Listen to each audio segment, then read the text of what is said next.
লসাগু লঘিষ্ঠ সাধারণ গুণিতক দুই বা ততোধিক সংখ্যার সাধারণ গুণিতকগুলির মধ্যে সবচেয়ে ক্ষুদ্রতম গুণিতকটি হলো লসাগু। দেখো জহর নবোদয় ম্যাথ সলিউশন 19, এখানে আমি কি করেছি 5 এবং 25-এর লসাগু করতে গিয়ে দেখেছি দুটো কি 5 দিয়ে ভাগ করা যাবে, সেজন্য 5কে ভাগ করেছি, 1 আর 5 বেরিয়েছে, এবং মাঝে যদি গুণ করে দিই 5 গুণিত 1 গুণিত 5 25 হয়ে গেল। 9কে 3 আর 9কে লসাগু যদি করতে 3 দিয়ে ভাগ করে 3 1 আর 3 হয়ে গেল, মাঝে গুণ করে দিলাম 3 গুণিত 1 গুণিত 3 সমান 9 হয়ে গেল। 6 1 6 7-এর ক্ষেত্রে কি হবে লসাগু বার করার জন্য, এটাতে কিছু দিয়ে ভাগ করা যাচ্ছে না, 2 3 4 5 দিয়ে কিছু ভাগ করা যাচ্ছে কি যাচ্ছে না, সেজন্য 1 দিয়ে ভাগ করে দিয়েছি, 1 1 6 7, 1কে সব দিয়ে ভাগ করে যাবে, এটা না করলেও হতো, তাহলে আমি 1 গুণিত 1 গুণিত 6 গুণিত 7 লিখলাম, এরকম মাঝে গুণ চিহ্ন করে গোটাটাই লিখতে হবে এখানে, তাহলে সেক্ষেত্রে হয়ে গেল। তাহলে সেক্ষেত্রে কত হলো 6 সাথে 42 গুণ করে দিলাম, এবং নির্ণয় লসাগু সমান 42 হয়ে গেল। এইভাবে লসাগু নির্ণয় করতে হয়। 6 12 18-এর ক্ষেত্রে এনে লসাগু বার করতে গেলে ফার্স্টের সবচেয়ে ছোট কোনটা 2 দিয়ে ভাগ করা যেতে পারে, আর 9 18 27-এর 3 দিয়ে ভাগ করা যেতে পারে। আমি 6 12 18-টা আমি 2 দিয়ে ভাগ করছি, ঠিক আছে। দেখো 2 3 6 2 6 12 2 9 18, এবার দেখো 3 দিয়ে যাবে, 3 1 কে 3 3 2 6 3 3 কে 9। তাহলে নির্ণয় লসাগু বার করার সময় কি করতে হবে, নির্ণয় লসাগুলো ধরো আমি 2 গণিত 3 গণিত 1 গণিত 2 গণিত 3, তাহলে এই কটা আমি যদি টোটালটা গুণ করি 2 3 6 6 কে 6 6 2 12 6 3 18, তাহলে লসাগু কত হলো 18, তাই তো হয়ে গেল। এবার এই ক্ষেত্রে 9 18 27-এর ক্ষেত্রে আমি দেখো 3 দিয়ে ভাগ করবো, 3 3 কে 9 3 6 18 3 9 27। আমি যদি বলি যে এই দুটোকে ভাগ করবো সেটাও হবে, কিন্তু সবসময় 3 নিয়ে চেষ্টা করবে যেগুলো সবগুলি ভাগ করে যাবে ছোট ছোট, সেগুলো চেষ্টা করতে হবে। এবার দেখো 3 1 কে 3 3 2 6 3 3 কে 9, তাহলে কতগুলো পড়ে রইলো 3 গণিত 3 গণিত 1 গণিত 2 গণিত 3 3 3 কে 9 1 কে 9 2 18 3 54। দেখো এখানে দেখো 9 18 27, তো 9 18 27-এর আমি যদি বলি যে এই সংখ্যাগুলোর সব থেকে ছোট, এখানে বলা যায় 2 বা ততোধিক সংখ্যার সাধারণ গুণিতকগুলির মধ্যে সবচেয়ে ক্ষুদ্রতম গুণিতক 9 18 27-এর সবচেয়ে ক্ষুদ্রতম গুণিতক কিন্তু 54, ঠিক আছে। সবচেয়ে 9 18 27-এর সবচেয়ে সাধারণ গুণিতক কিন্তু লঘিষ্ঠ সাধারণ গুণিতক কিন্তু 54 লসাগু। কি করে দেখো, এমন একটা সংখ্যা 54 যাকে আমি 9 দিয়ে ভাগ করে যাবে, 18 দিয়েও ভাগ করে যাবে, 27 দিয়েও ভাগ করে যাবে। আবার দেখো 54-এর পর কিন্তু আমি যদি 108 করি, তাকে 9 দিয়ে ভাগ করে যাবে, 18 দিয়ে ভাগ করে যাবে, 27 দিয়েও ভাগ করে যাবে, তাই তো। কিন্তু 54 মানে একটা সংখ্যা সব থেকে ছোট সংখ্যা, সাধারণ গুণিতক হিসেবে বেরিয়ে যাচ্ছে, তাই না।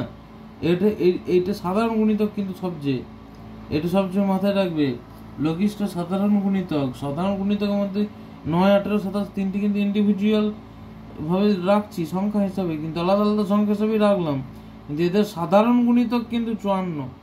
108 মুক্ত শুক্র হয়ে যেতে পারে, বেড়ে যেতে পারে, সেটা দেখার কথা নয়।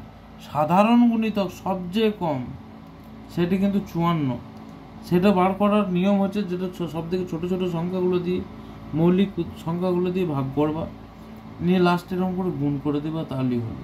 আমি যদি মনে করো 9 18 27, আমি মনে করো 9টাকে নিলাম না, নিয়ে শুধু 9 দিয়ে ভাগ করলাম, কিন্তু 9 1 কে 9 9 2 18 9 3 27 সেও হতো, কিন্তু মনে করো 9 18 27 আমি 9 18 27, তো আমি ভালো করে দেখা দেখো 9 18 27 এরকম, তো আমি যদি মনে করো 6 দিয়ে করলাম, যে 9 হলো 6 3 18 6 27 নামালাম, আবার মনে করো 9 দিয়ে করলাম, 9 1 কে 9 3 7, এরকম হবে না কিন্তু কাটা। এটা যেটা আমি যে কোনো একটাকে ভাগ করে দিলাম, সেটা আমি যেটা বলতে চাইছি সেটা বুঝে নাও। যে কোনো একটা সংখ্যা ভাগ যাচ্ছে সেরকম করে দিলাম, সেটা হবে না। সবগুলোকেই নিয়ে চেষ্টা করতে হবে মিনিমাম দুটোকে যেন যায়, আর একটা নামিয়ে দিলে সেও ঠিক আছে, ঠিক আছে। এবার দেখো 5 25 500, এর মধ্যে 5 দিয়ে যাবে, 5 1 কে 5 5 5 25 5 100 500, আবার 5 দিয়ে যাবে, 5 1 কে 5 5 1 কে 5 5 20 100, আর যাবে না।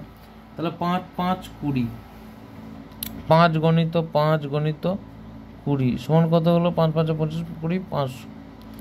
তার মানে কি 500টাই হলো, মানে 5 25 500 লসাগু মানে লঘিষ্ঠ সাধারণ গুণিতক 500ই হবে, কারণ 500কে 500 দিয়ে ভাগ করা যাবে, 25 দিয়েও ভাগ করা যাবে, 5 দিয়েও ভাগ করা যাবে, সব থেকে ছোট। আবার 1000টাও হতো, যদি ডবল করে দিই সেটাও হতো, কিন্তু সব থেকে লঘিষ্ঠ তো হচ্ছে না, 2 বা ততোধিক সংখ্যা। এতক্ষণে 2 বা ততোধিক মানে মিনিমাম দুটো কিছু তোমাকে নিতেই হবে। বারবার বলছি, লসাগুর ক্ষেত্রে কিন্তু মিনিমাম তোমাকে দুটো নিতেই হবে। দেখো 4 গণিত 100 সমান 400। এদের 4 আর 400 লসাগু যদি করি, আমি 2 দিয়ে করতে পারতাম, কিন্তু আমি দেখলাম যে দুটোই যাচ্ছে, 4 দিয়ে একবার 4 দিয়ে করে দিই, তাও হবে। কিন্তু 4টাকে একবার নিয়ে নিলাম, 25 দিয়ে নিয়ে নিলাম, ওইসব চলবে না, দুটোকেই ভাগ করা যাবে। মানে সবচেয়ে সাধারণ গুণিতকগুলি কিন্তু তোমাকে নিতে হবে, ঠিক আছে? এবার দেখো 16 আর 32 আমি 16 দিয়ে নিয়ে নিতে পারি, আবার আমি এরকম নিতে 16 আর 32 সাধারণ জ্ঞান বুদ্ধিতে বলে 32 হবে, কারণ 32কে 32 দিয়ে ভাগ করা যাবে, আর 16 দিয়েও ভাগ করা যাবে, সব থেকে ছোট এটা, এমন কোনো সংখ্যার পাওয়া যাবে না। কিন্তু আমি যদি এটাকে বিশ্লেষণ করে করি, 2 8 16, 2 16 32, 2 4 8, 2 8 16, 2 2 4, 2 4 8, 2 1 2, 2 2 4, তাহলে কি হলো? 2 গণিত 2 গণিত 2 গণিত 2 গণিত 1 গণিত 2 সমান 32। দেখো 2 2 4, 4 2 8, 2 16, 2 32, 32। সে একই ব্যাপার, জিনিসটা ঘুরিয়ে এলো। আমি কিন্তু 32কে যদি আমি এরকম করতাম, 16 1 16, আমাকে 32 আর 16, 16 2 32 17, তাহলে 16 গণিত 2 গণিত 1, সেই একই হতো 32। এটা আমি ভেঙে করলাম, 9 আর 270, আমি এখানে 9 দিয়ে ভাগ করে দিলাম, 9 1 9, 9 30 27, তাহলে কত হলো? 9 আর 200, 9 গণিত 30 গণিত 1 সমান 270। এইটাই লসাগু সম্পর্কে তাহলে লঘিষ্ঠ সাধারণ গুণিতক ফুল ফর্ম। 2 বা ততোধিক সংখ্যার সাধারণ গুণিতকগুলির মধ্যে সবচেয়ে ক্ষুদ্রতম সংখ্যাটিকে লসাগু বলে। দেখো ভগ্নাংশের যোগ বিয়োগ গুণ ভাগের ক্ষেত্রে কিন্তু লসাগুর গুরুত্ব অপরিসীম। বুঝতে না পারলে অবশ্যই কমেন্ট করো, আমি কিন্তু একবার নয়, দুবার নয়, 1000বার দেখিয়ে দেবো।